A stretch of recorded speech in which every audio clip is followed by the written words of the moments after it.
عدة الشهور عند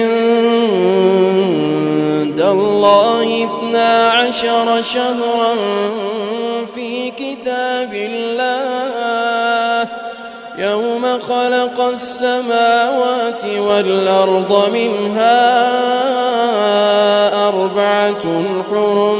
ذلك الدين القيم